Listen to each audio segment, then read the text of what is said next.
কালবৈশাখী ঝড় ও ভারী বর্ষণে দেশের বিভিন্ন স্থানে উপড়ে গেছে বসতবাড়ি, কয়েক হাজার গাছ ও বিদ্যুতের খুঁটি। টানা বৃষ্টিতে ডুবে যায় চট্টগ্রাম নগরীর বেশ কিছু স্থান। কিশোরগঞ্জ ও সুনামগঞ্জের হাওরে পানি ঢুকে তলিয়ে গেছে বোরো ধান।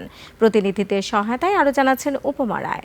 72 ঘন্টা ময়েশ্চার লক সমৃদ্ধ লিলি বডি ওয়াশ শিয়া বাটারের গুডনেস স্কিন রিপেয়ার করে রাখে সফট ও গ্লোয়িং। বৃষ্টিতে ডুবেছে বন্দর নগরী চট্টগ্রাম। চকবাজার, প্রবর্তক মোড় ও আগ্রাবাদ সহ বিভিন্ন এলাকায় জমেছে বুক সমান পানি। অনেক স্থানে রিকশা ও অটোরিকশার চলাচলও বন্ধ হয়ে পড়ে। যতটুকু পাচ্ছি গাড়ি নিচ্ছি, যতটুকু পাচ্ছি না গাড়ি নিচ্ছি না। দেখেন এক কোমর পর্যন্ত, এক কোমর থেকে বেশি, এতটুকু পর্যন্ত পানি। চট্টগ্রাম সিটি কর্পোরেশনের মেয়র জানান, খাল সংস্কার কাজ চলমান থাকায় সাময়িকভাবে পানি নিষ্কাশনে প্রতিবন্ধকতা তৈরি হচ্ছে।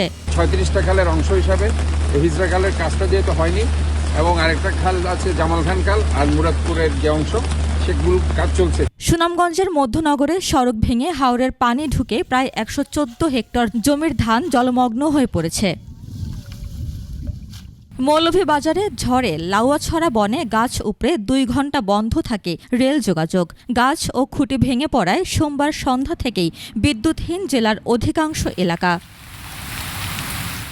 কিশোরগঞ্জের অষ্টগ্রামে টানা বৃষ্টি আর উজানের ঢলে তলিয়ে গেছে শত শত হেক্টর বোরো জমি। কৃষি বিভাগ আধা পাকা ধান কাটার জন্য মাইকিং করলেও বৈরী আবহাওয়ার কারণে মাঠে নামতে পারছেন না কৃষকরা।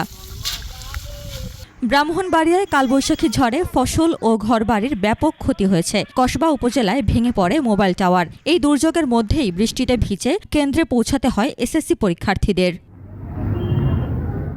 সমুদ্র উত্তাল থাকায় উপকূলীয় জেলাগুলোতে ঝোড়ো হাওয়ার শঙ্কা করছে আবহাওয়া অফিস। পায়রাসহ সব সমুদ্র বন্দরকে 3 নম্বর সতর্ক সংকেত ও নদী বন্দরগুলোকে 1 নম্বর সতর্ক সংকেত দেখাতে বলা হয়েছে।